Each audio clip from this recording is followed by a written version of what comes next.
Bom dia, nobres irmãos. É uma alegria para nós estar aqui com vocês mais uma vez. Se vocês notaram, nossa escola dominical ela está funcionando como funcionava há muito tempo atrás, como sendo domingo pela manhã. Então isso vai exigir um pouco mais, porque os irmãos acordam mais cedo. Se preparem, porque logo em seguida a gente vai ter a escola dominical das crianças. Então, a gente vai colocar esse às 9 e às 10h30 das crianças. Todos os dois são igualmente importantes.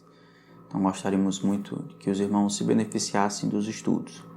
Nós estamos estudando teologia sistemática e a matéria que a gente iniciou há 3 domingos atrás é a cristologia, que é esse ramo da teologia sistemática que estuda a pessoa de Cristo. Todas as vezes que vamos estudar uma pessoa, nós estudamos a pessoa e a sua obra, ou quem ele é e o que ele faz. Então quando a gente pensa na pessoa do Redentor, nós tentamos estabelecer o cristianismo como sendo fundamentalmente um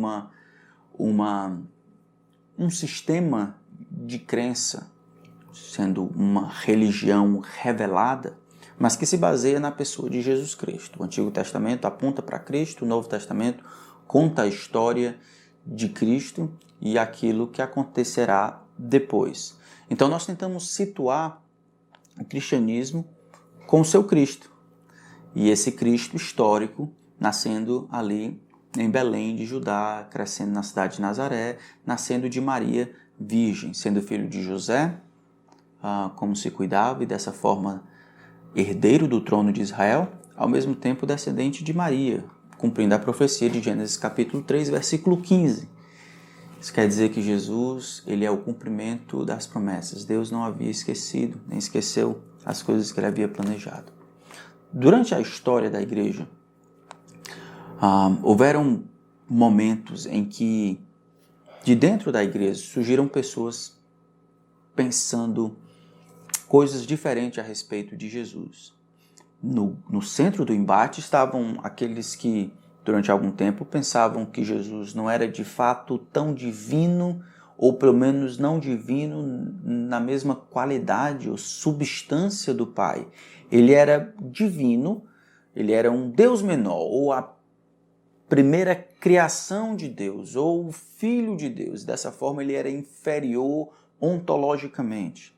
Então, concílios foram elaborados, concílios chamados ecumênicos, ou trazidos da igreja, lá no ano 400, bem no começo, o concílio de Nicéia, que tentou estabelecer, ajudar a igreja a confirmar o que a Escritura dizia, que Jesus, de fato, era Deus de Deus. Jesus, ele era tão Deus quanto Deus o Pai, diferente em personalidade, igual em natureza. Aqueles que negam a doutrina da completa divindade de Cristo, ele é dividido em vários ramos, mas tem normalmente a ideia de ebionismo. A gente vai ver um pouco mais na frente, a ideia de ebionismo. Então todos eles, de diferentes maneiras, têm a ideia do ebionismo, o arianismo. Então todo dentro dessa esfera, dessas tentativas de diminuir a completa natureza divina na pessoa de Cristo. Do outro lado, nós temos aqueles que tentaram diminuir a completa humanidade na pessoa de Cristo. Então, se aqueles que negavam a completa natureza divina de Cristo chamaram-se ebionistas de alguma forma, são considerados assim, aqueles que negam a completa humanidade de Cristo, eles são considerados docetistas. O docetismo, então, ele há muito tempo é incluso dentro de um sistema maior de crença chamado gnosticismo, que vai ter o seu boom no século II depois de Cristo, mas que já está de maneira embrionária no primeiro século. E grande parte daquilo que primeiro João vai escrever é para combater esses gnósticos e a sua teologia docética e o docetismo, em que Jesus, de fato, ele era divino, ele parecia ser homem. Dokel é a palavra parecer no grego, significa que ele se parecia ser um homem, mas de fato não era. Tem vários ramos dentro do docetismo que, infelizmente, a gente não dá tempo de ver todos, mas a maneira como eles negaram a plena humanidade de Cristo foi variada. E ainda hoje perdura um pouco dessa humanidade de Cristo sendo diminuída. O Concílio de Calcedônia, ele foi um concílio elaborado um pouco mais na frente. Eu queria ver com vocês o que o Concílio de Calcedônia diz. Então, o Concílio de Calcedônia, ele confirma o Concílio de Nicéia. Nós, então, seguindo os santos pais, todos, com um só consentimento, ensinamos os homens a confessarem um e o mesmo Filho, nosso Senhor, Jesus Cristo. O mesmo, perfeito com respeito à divindade. Isso é, ele é Deus, mesmo que não seja o Pai, ele é da mesma substância do Pai. Ele é Deus, ou seja, perfeito com respeito à divindade e perfeito com respeito à humanidade, que ele é verdadeiramente o verdadeiro Deus e verdadeiro homem, consistindo de uma alma racional e um corpo. Então, tanto o Concílio de Nicéia, quanto o Concílio de Calcedônia, quanto a Confissão Belga, que vai acontecer mais na frente, no século XVI, todos eles confirmaram a consubstanciação, ou seja, a natureza humana e a natureza divina coexistindo numa mesma pessoa. A consubstanciação. Então, hoje nós vamos ver um pouco da humanidade de Cristo e ver o que a Bíblia fala a respeito da pessoa de Jesus Cristo, se ele realmente era um homem como todos os outros, excetuando o pecado. Se de fato aquilo que se espera encontrar em um homem poderia ser encontrado em Cristo, ou se Cristo apenas parecia, ou era um super homem, e não um homem como nós, sujeito aos mesmos sentimentos, todavia sem pecado. Então, quais seriam algumas coisas que de maneira geral, que fazem parte do que significa ser homem, ou ser humano? Talvez a que era mais clara seja Jesus, ele era um homem porque ele tinha um corpo. Então, ele não aparentava ter um corpo. Como se diziam, uma vertente do gnosticismo, no batismo, Jesus tomou posse de um corpo e antes da cruz o deixou. Ele não se parecia um homem. João capítulo 1, versículo 14, né? Diz, e o verbo, João capítulo 1, versículo 14. Diz, e o verbo, e a gente vai ver aqui que é a respeito de Cristo, e o verbo se fez carne e habitou entre nós. E vimos a sua glória, glória como do unigênito do Pai.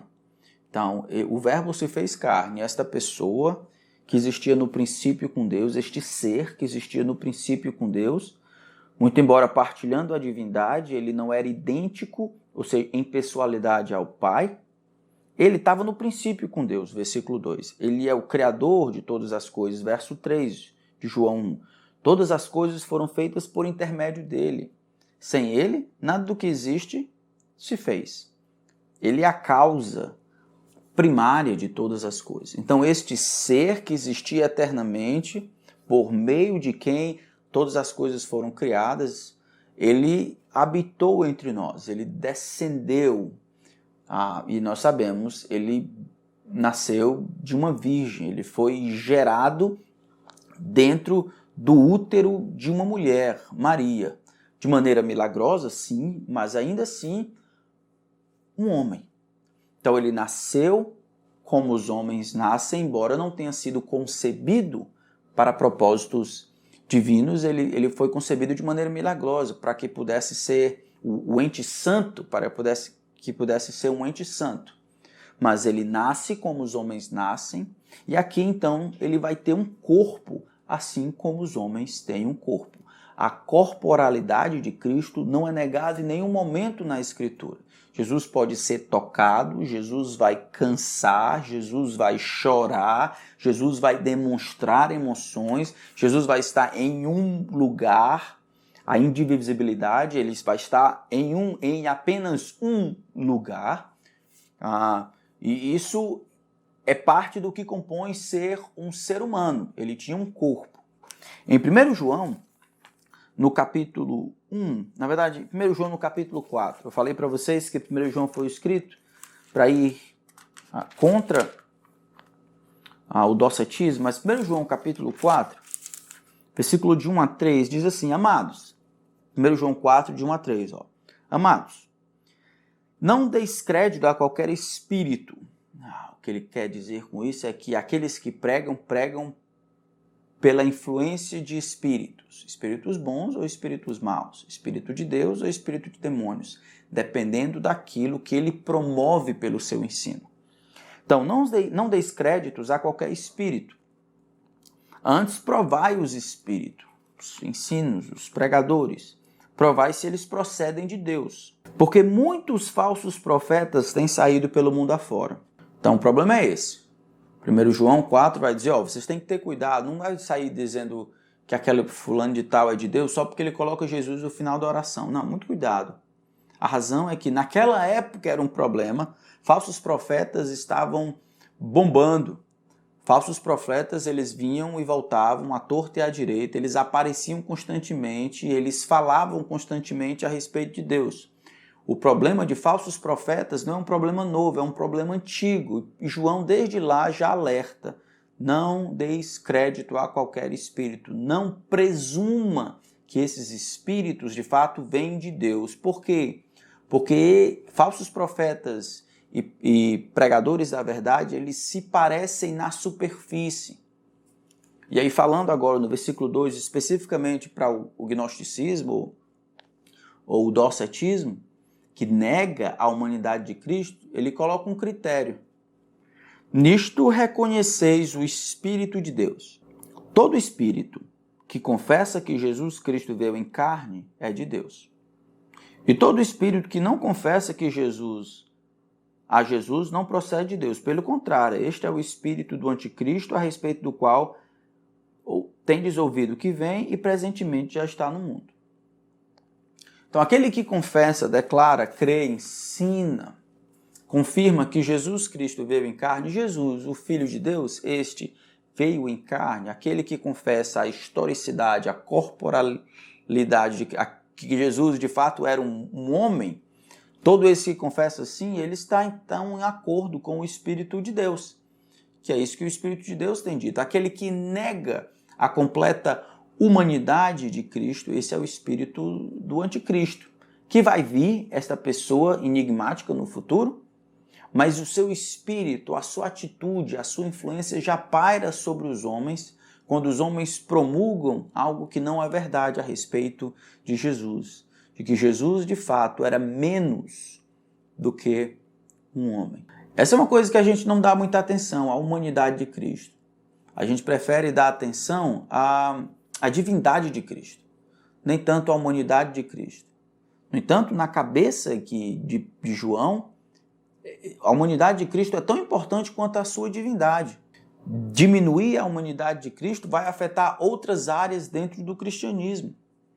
Então, a neo-ortodoxia, isso há algum tempo atrás, e essa influenciada pelo desejo de ser relevante, mesmo que sem aparatos históricos, promulgou uma ideia do Cristo da fé.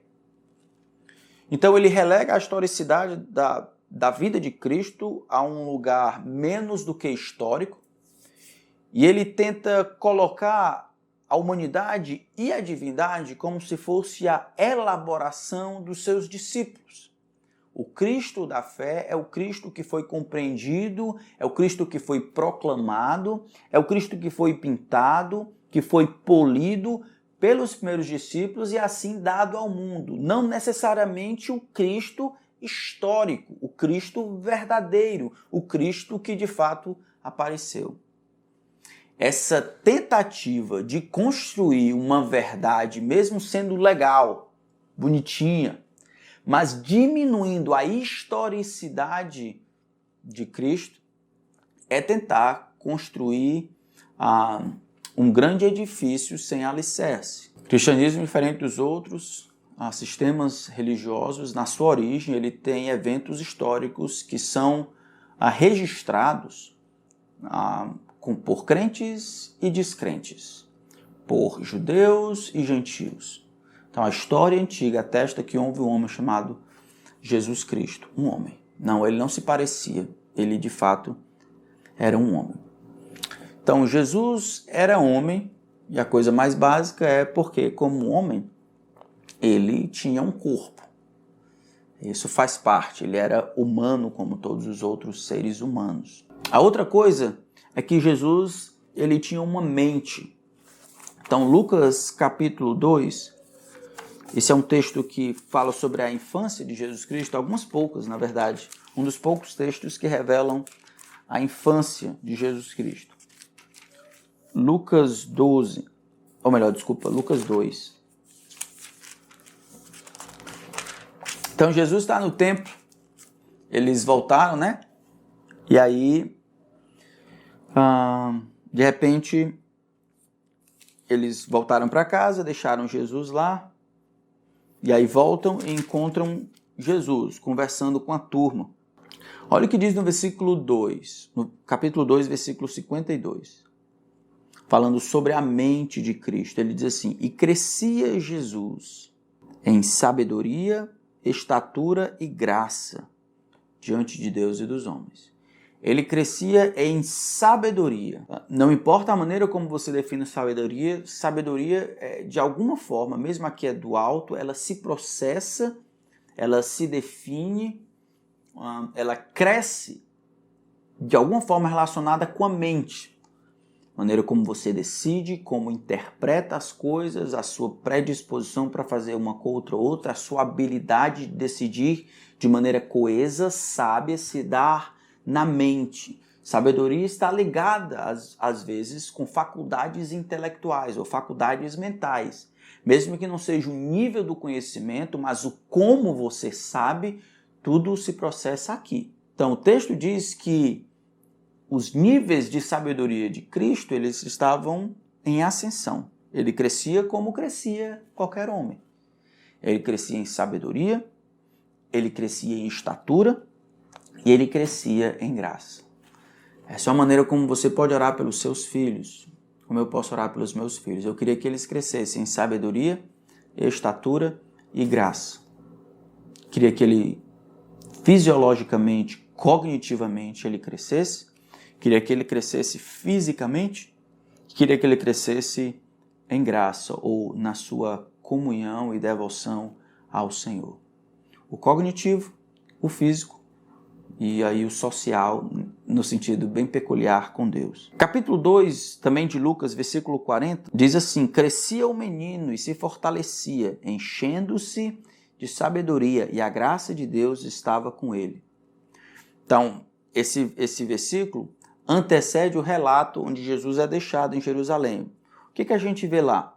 Verso 46 diz: 3 dias depois, acharam Jesus no templo, assentado no meio dos doutores, ouvindo-os e interrogando, e todos os que o ouviam, muitos se admiravam da sua inteligência e das suas respostas. Mais uma colocação aqui, mais uma prova textual de que Jesus não somente tinha um corpo, mas ele tinha uma mente que poderia ser informada por outras coisas, que entrava em interação com outras pessoas e admirava as pessoas, e interrogava e questionava os doutores. Então, uma demonstração do crescimento dessa sabedoria é o tempo que ele vai passar em Jerusalém, esses 3 dias, conversando com os doutores e os interrogando, e causando admiração àqueles que estavam. Então, Jesus, ele é homem, até agora ele tem um corpo, como qualquer outro homem, ele tem uma mente, como qualquer outro homem. Então, tem muita coisa que a gente poderia colocar no espectro do que significa ser humano. Eu queria fazer uma pausa aqui e perguntar, na verdade, pedir para vocês para evitarem associações indevidas entre a humanidade de Cristo e a sua pecaminosidade. Então, é provável que você tenha ouvido: errar é humano. E eu acho que eu entendo o que você quer dizer, mas não precisa errar para ser humano. Errar faz parte da natureza humana caída. certo? Natureza humana caída, principalmente quando esse erro é moral. Ou seja, lança-se um juízo de valor sobre determinada coisa. Adão, antes de Gênesis 3, em Gênesis capítulo 1, capítulo 2, ele era humano, ele poderia pecar, mas ele era humano mesmo sem pecar. A qualidade de humano não é conferida pela possibilidade de pecar. A qualidade de ser humano é outra história. Ser humano significa ser imagem e semelhança de Deus, ser coroa da criação, ter um valor intrínseco e ser contado por um corpo, ser contado por uma mente, ser contado por condições intelectuais e evolutivas de ser responsabilizado por suas escolhas. Tudo isso o Senhor tinha. Então, muito cuidado quando comparar essas questões e aí lançarem para Cristo. As pessoas têm medo de admitir a humanidade de Cristo porque eles acham que errar é humano. Então, não confunda a humanidade com a pecaminosidade, certo? Eu acho que a gente pode olhar textos como Hebreus. Vamos lá, Hebreus. Hebreus capítulo 2, né? Então, todo o capítulo 5 vai falar sobre essa responsabilidade, a possibilidade que Jesus tem de nos representar. Vai falar sobre Jesus como o sumo sacerdote. Ele é capaz, verso 2, ele é capaz de condoer-se dos ignorantes e dos que erram, pois também ele mesmo está rodeado de fraquezas. Por essa razão, deve oferecer sacrifícios pelo pecado, tanto do povo como de si mesmo. Está falando do sumo sacerdote lá. Certo? Versículo 7. Ele, Jesus, nos dias da sua carne, isso é, quando estava aqui exercendo o seu ministério, tendo oferecido com forte clamor de lágrimas, orações e súplicas, como qualquer homem, a quem podia livrar da morte, tendo sido ouvido por causa de sua piedade, embora sendo filho, aprendeu a obediência pelas coisas que sofreu, e tendo sido aperfeiçoado, tornou-se o autor da salvação eterna para todos os que lhe obedecem, tendo sido nomeado por Deus como sumo sacerdote, segundo a ordem de Melquisedeque. Então aqui, quando compara-se Jesus com o sumo sacerdote, ou o sumo sacerdote da época de Arão, a gente vê que a comparação não diminui a humanidade de Cristo. Então não se pode comparar humanidade com pecaminosidade. Olha só, o capítulo 4, versículo 15. Porque não temos um sacerdote que não possa compadecer-se de nossas fraquezas. Antes foi ele tentado em todas as coisas, a nossa semelhança, mas sem pecado. Não confunda humanidade, então, com pecaminosidade. Não confunda também fraqueza com pecaminosidade. Diz que ele aqui, no versículo 7 do capítulo 5, diante dos seus algozes, né, diante da cruz, lá no Getsêmani, ele clamou com lágrimas aquele que o podia livrar. E ele foi ouvido por causa da sua piedade. Ele ofereceu orações e lágrimas. A sua fraqueza, a sua predisposição humana a sofrimento não significa pecaminosidade.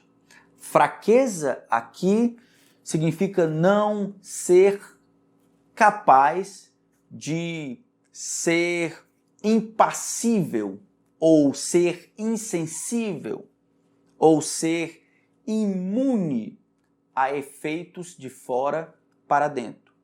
Fraqueza significa, mesmo que tenha sido uma decisão voluntária da parte dele, ele, Jesus Cristo, homem, como homem, ele era sujeito a forças externas que ele havia voluntariamente decidido não resistir. Dessa forma, diante da cruz, diante dos soldados, diante da solidão, diante do pecado dos outros, no caso de João capítulo 10 e 11, ele externou sua fraqueza, pedindo ou orando ao Pai, até gotas de sangue, com medo da morte, com a alma angustiada. Todas essas coisas revelam a sua fraqueza. Não confunda fraqueza com pecaminosidade. Não confunda humanidade com pecaminosidade. E não confunda limitação com pecaminosidade. Aqui vem um dos mistérios.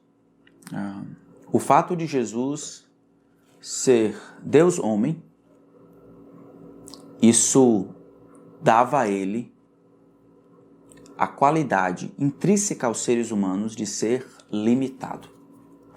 Limitado espacialmente, limitado de conhecimento, limitado de poder, limitado de tempo de vida, limitado. Essas limitações não devem ser confundidas com pecaminosidade. Pecado são as coisas que se faz contrária à lei de Deus. O ser humano, ser limitado e ser fraco não são tidas por Deus como defeitos. Não são tidas por Deus como pecados. Certo? Eu espero que fique claro até aí. Então, indo para a conclusão, quais seriam os problemas do docetismo? Quais seriam os problemas de negar a plena humanidade de Cristo? São vários. Então, primeiro, negar a plena humanidade de Cristo acaba com a historicidade, como nós já falamos anteriormente, a historicidade do cristianismo. Jesus é uma personagem histórica que precisa ser compreendido nesses termos. Ele não é uma elaboração posterior, ele não é uma construção, não é a personificação de uma esperança que os discípulos procuraram por muito tempo. Jesus era um homem histórico.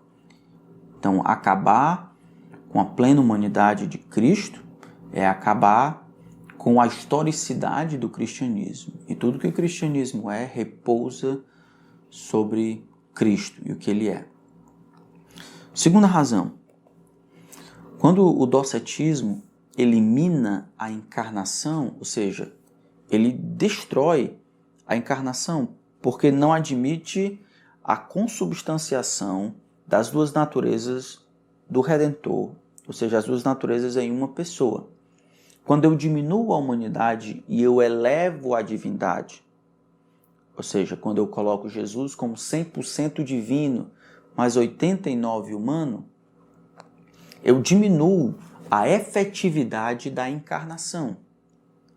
A Bíblia é clara em dizer que, vindo porém à plenitude dos homens, Gálatas 4:4, vindo porém à plenitude dos tempos, Cristo veio, ele nasceu de uma mulher, nasceu sobre a lei.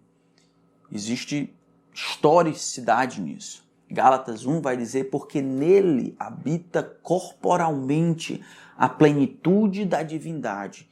Em Cristo, no seu corpo, no seu ser, existe consubstanciação da natureza divina e a natureza humana, né? Colossenses 1,16. Nele habita corporalmente a plenitude da divindade. Essa é a razão pela qual Jesus encarnou. A encarnação, o milagre da encarnação, torna possível a consubstanciação, isso é, duas naturezas em um único ser. E ele precisa ser os dois. Quando o docetismo diminui a plena humanidade de Cristo, ele destrói a efetividade da encarnação. Então, o docetismo acaba com a historicidade e por isso é pernicioso. Ele acaba com a encarnação e por isso acaba com a ressurreição. Se ele não tem um corpo, ele não teria o porquê de ressuscitar, não teria até o como ressuscitar. Uma das questões práticas também que o docetismo acaba realizando é que ele acaba indiretamente promovendo uma má apreciação do corpo. O docetismo, assim como o gnosticismo, né, tudo dentro aí, estou pensando quase uma coisa pela outra, se o gnosticismo é maior, ele nasce numa época em que era considerado que o corpo era a prisão da alma. Então, uma das muitas vertentes é que o corpo deveria ser martirizado e machucado, porque o corpo ele não presta, para nada aproveita. A alma, a realidade última, aquilo que é imaterial, de fato, é bom, é muito bom. A carne ou a matéria é má. Então, na cabeça dos gnósticos, era muito complicado conceber a ideia de um ser divino, puro, humano, superior, consubstanciando, isso é, encarnando, sendo de fato um homem e não ser prejudicado em sua natureza divina, porque a carne, da perspectiva deles, era inerentemente má. Então, o docetismo, quando recebido pelos cristãos, indiretamente, vai nos fazer ter uma apreciação errada do corpo. O corpo é tão importante quanto a alma. Existe uma unidade condicional. O homem é formado de uma parte material e de uma parte imaterial. Tanto é assim que haverá ressurreição tanto para salvos quanto para não salvos, crentes em Cristo e não crentes. Todos vão ser ressuscitados, todos vão ter um novo corpo. Alguns para contemplar e se deleitar nas grandezas do céu, outros para aguentar as desventuras do inferno, mas corpos novos teremos todos. Então, no cristianismo existe espaço para o cuidado do corpo, não para o endeusamento, não para a idolatria do corpo, mas para o cuidado do corpo, na esperança que o próprio corpo, que hoje se deteriora, será redimido, ele será transformado. Seremos completos quando tivermos um corpo transformado. Jesus, ele não salva almas desencarnadas. Ele salva pessoas, ele salva o todo. Por isso que as realidades do coração, da alma, elas precisam ser confirmadas pela manifestação dessa salvação pelo corpo, no comportamento, no uso de ver as coisas, de se vestir, de se comunicar, porque o homem, o ser humano, ele é a parte material e parte imaterial. E os dois são salvos, porque o homem é salvo. Então, os milagres, as transformações que ocorrem na alma, mesmo que a carne se deteriore, nós veremos um dia que Deus nos tornará completos, nos dando um novo corpo, para que o corpo possa caminhar lado a lado com as operações que Deus tem feito na alma. O docetismo moderno, ele indiretamente diminui a realização e o apreço que Deus deu pelo corpo e assim de maneira indireta o que os cristãos, a apreciação que os cristãos do corpo. Mais alguns pontos que atrapalham, que são problemas do docetismo. Jesus, ele precisaria ser tanto homem quanto Deus. O trabalho que Deus tinha para ele, a obra de Cristo, a obra que o Pai deu para Cristo, ela necessitava que fosse feita por alguém singular como Jesus Cristo. Isso é impressionante. Ele precisava ser Deus, porque foi Deus que requereu o pagamento pelo pecado. Porque a dívida contraída pelos pecados que cometemos era uma dívida infinita, e nenhum homem tem valor infinito, embora tenha valor eterno. Então, o sacrifício que deveria ser oferecido para quitar uma dívida infinita deveria ser um sacrifício de valor infinito. Logo, esta pessoa, a oferta deveria ser infinita, pelo menos em valor. Precisaria ser alguém divino. Mas isso não é suficiente. Ele precisava ser também humano. Hebreus vai dizer que o sangue de touros e de bodes não pode remover pecado. Precisava ser humano porque foi o homem que pecou, não foi o anjo, não foi Deus, foi o homem. Então o homem precisava representar um outro homem. Homens morrem quando homens pecam. Então a punição precisava ser sobre quem havia ofendido ao Criador, no caso, um homem. Jesus, então, se somente se parecesse um homem, Deus estaria prevaricando, deixando que uma coisa errada dessa passasse desapercebida. Se foi um homem, de verdade que pecou, ou todos os homens, que fosse então um homem de verdade que pagasse a pena pelos pecados de outros. Se fosse menos ou mais, seria injustiça de dois lados. Precisava ser um homem como qualquer outro. Exceto que este homem não poderia ter pecados na sua própria conta, do contrário, ele pagaria pelos seus próprios pecados. Precisaria ser um homem. Esse homem precisaria ser perfeito. Esse homem precisaria resistir a todas as tentações para que vivesse perfeito e morresse perfeito. Mas a perfeição desse homem seria suficiente apenas para torná-lo aceitável diante de Deus. Ele não poderia representar muitos. Então precisaria também ser divino. Porque somente Deus, como infinito, pode cancelar e quitar uma dívida infinita. Precisaria ser divino para que pudesse, num único sacrifício, influenciar e pagar a dívida de muitos outros.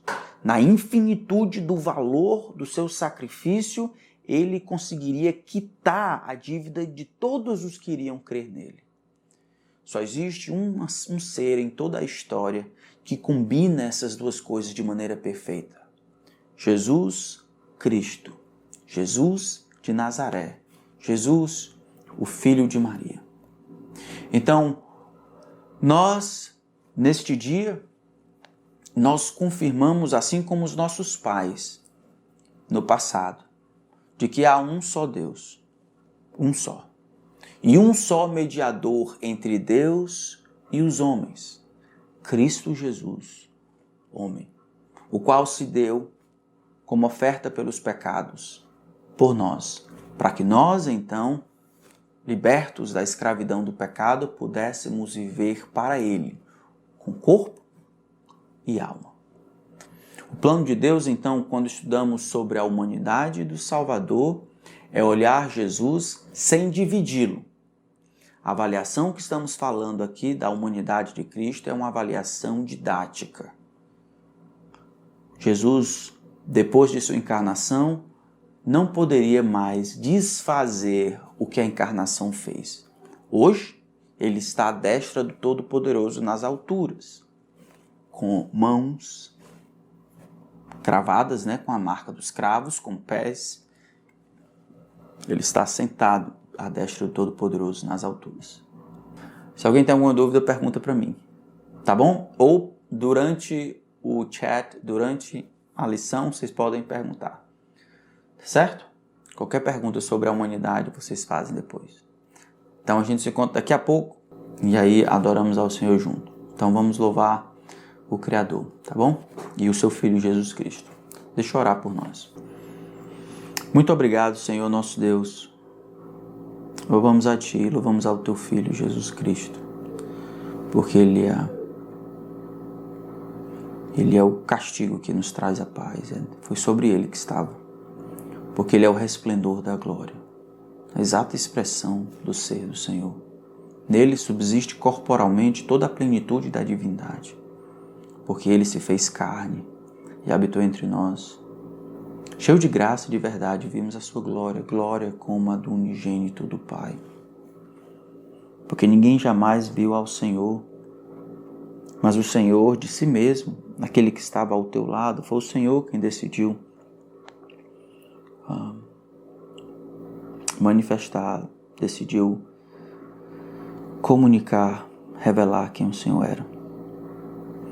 Hoje nós celebramos a Ti, Jesus Cristo, Deus homem, Deus de Deus, homem de homem, porque o Senhor ilustra para nós que o pecado pode ser resistido, que nós não precisamos aceitar os nossos erros como sendo completamente inerentes à qualidade de seres humanos. Em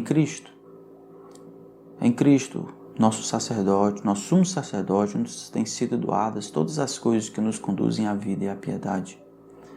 E nosso desejo é caminharmos em triunfo, irmos para Cristo, que experimentou todas essas coisas que nós experimentamos, com exceção do pecado. e assim recebermos graça da parte dele, recebermos conforto em ocasião oportuna. Fica conosco, Senhor, nos ajuda a crescermos na graça e no conhecimento do nosso Senhor, Salvador, Jesus Cristo. No nome de quem nós oramos. Amém.